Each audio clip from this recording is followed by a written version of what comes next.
Hi guys, today's video is all about chores. Do you ever get into conflict or fight with your partner or your kids about chores? I know that I have before, so I thought I would do a fun little video or a quick video on negotiating chores or how to talk about chores in your family. So the first thing is just to recognize that sometimes chores can create a fight or conflict. And so why is that? It could be because you've started making a list in your head of how much you're doing and what you think your partner isn't doing. Or even with your kids, it's like I've asked 1,000 times and they're still not picking up their clothes or whatever that might be. You get frustrated because you don't feel like you've been listened to, or that you're being heard, or maybe you guys have come up with a set of agreements and not everyone in the family or in the relationship is following along with those agreements. So we create conflict. And there are also times where household chores is linked to perpetual issues in a relationship. Remember, Dr. Gottman talks about the difference between solvable and perpetual problems. Perpetual problems are usually attached to a belief or value system that you're just not willing to compromise on. And one of those is household cleaning. So, that's also something important to understand about your partner is if you notice that chores are something that you guys continually have disagreements about, that could be a sign that it's a perpetual issue, especially if it's attached to a belief or value, or really, asking how they grew up and how chores were talked about, or who did the chores, or the cleanliness of the house and the meaning behind it. So if it's a perpetual issue, you're going to take a longer time to sit with your partner and really create space for understanding and learn how to talk about it differently before you can just jump right into compromise or problem solving. Okay? So, this video is really just how to kind of create some setup and try some things differently when it comes to chores at the house. So, and really just creating better communication at home instead of letting chores create a lot of conflict. So one of the things is, I often hear, I just keep asking them to take out the trash, or, they're not loading the dishwasher right, or, with kids, I've asked my kids to clean their room over and over again and they don't do it. I kind of hear those things. And so the first thing to remember is stop making lists. When you start making lists in your mind, you really start holding on to a lot of negativity. And, one little thing becomes bigger and bigger and bigger. If you start to notice that you're getting really frustrated because maybe you have some agreements that, your kids are going to do these chores, you're going to do this chore, and then your partner's going to do this chore, and that's not happening. If you start to feel like you're getting really frustrated, or even if you're starting to feel like you're making that list in your head, talk to your partner first and let them know how you're feeling. I'm feeling really frustrated. I need us to come together and create a plan on how we're going to negotiate who's doing the chores.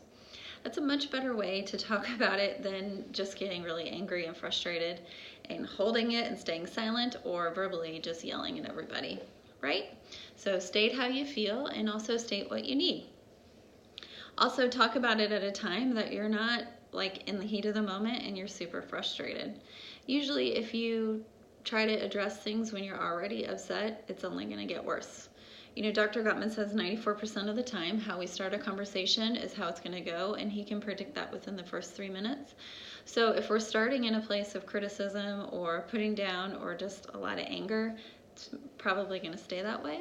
If we start in what he calls a gentle startup, I feel about this is what I need, or this is what I would appreciate, or even just I need us to kind of come up with a new plan when it comes to the chores, we're going to have a better conversation with our spouse or partner.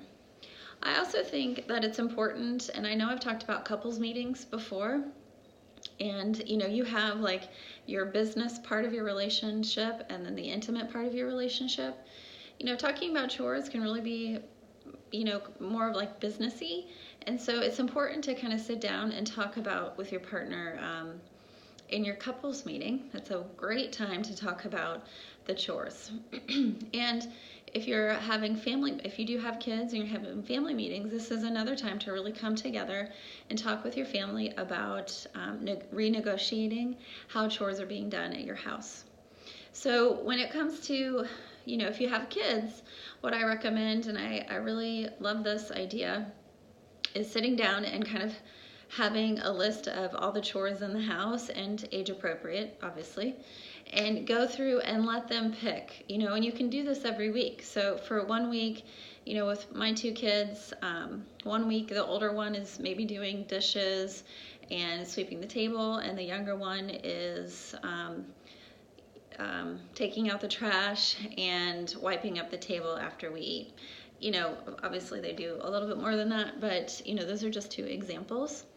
I have a friend who, she's actually a nanny, an in-home nanny, and I love with her little kids that she watches, what she does is she actually has a little board, and she writes their name and then puts their little chores for the week. And I think that's a brilliant thing to do with little kids. It's, little pictures of what their chores are, or just, placing their name and what they're responsible for, as a way for kids to kind of see who's doing what and how they're all participating in in managing the household and being responsible. Remember, with our kids, what we're really teaching is responsibility, and I also think sometimes, or most times, it's how to respect their things, and when they can be responsible, they feel good about themselves.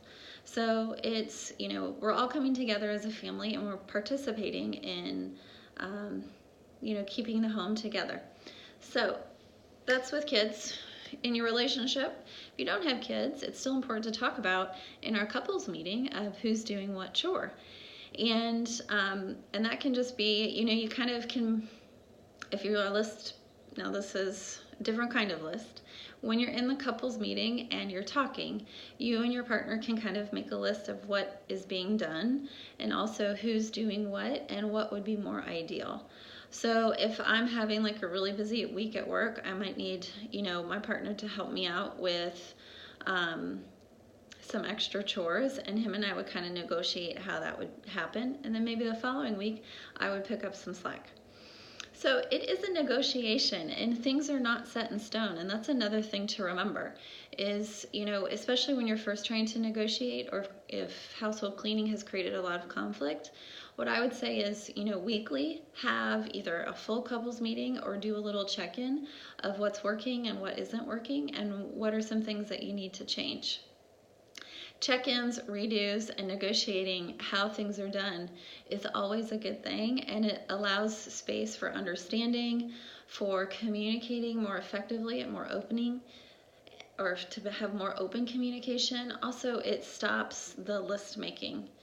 If you're not having conversations about things that are frustrating or upsetting, or or just kind of getting your blood boiling, then it's going to lead to the list, or like holding and holding.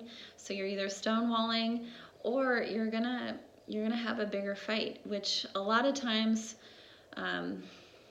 when I hear couples talk about chores, there is a deeper meaning. It's not feeling heard, not listened to, or the partnership that is created, or the relationship, there's some breakdowns in what's happening, and so both partners don't feel like there's good communication or open communication, not only about chores, but also just about the meaning of partnership and how they're coming together to work on the relationship. So as I kind of close up this video, when it comes to household cleaning, it's important to remember that, one, it could be attached to a perpetual issue.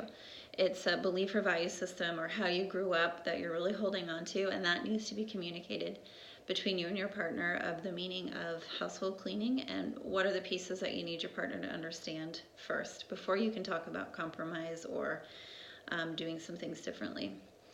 If it is not attached to a perpetual issue, then what I would recommend is, whether you have kids or you don't have kids, set a couples or family meeting and really start talking about what are all the chores that need to be done in the house and who's doing what. And also understand that with that, once you negotiate, we're going to come back in a week or in 2 weeks and renegotiate how that's working. If that's working for us, we can keep it the same. If it's not working, then we need to change some things. Do little check-ins, see how things are going, and if you start making lists in your mind, or if you feel like you're getting really frustrated, it's time to pause, take a deep breath, and tell your spouse or partner that you need some time to talk about your frustrations with the chores and what you'd like to see differently. Not to demand, you have to do this, but to make requests, or really just say, I've been really frustrated with this one particular issue and I need some time or space to kind of talk to you about what's going on to see if we can do some things differently. That is a better way to communicate than making a demand or put down or criticism. All right, guys, so I am anxious to hear about, your next chore conversation and how that goes. So comment below and let me know. Also, don't forget to subscribe to my channel for weekly updates all about relationships. Have a great day.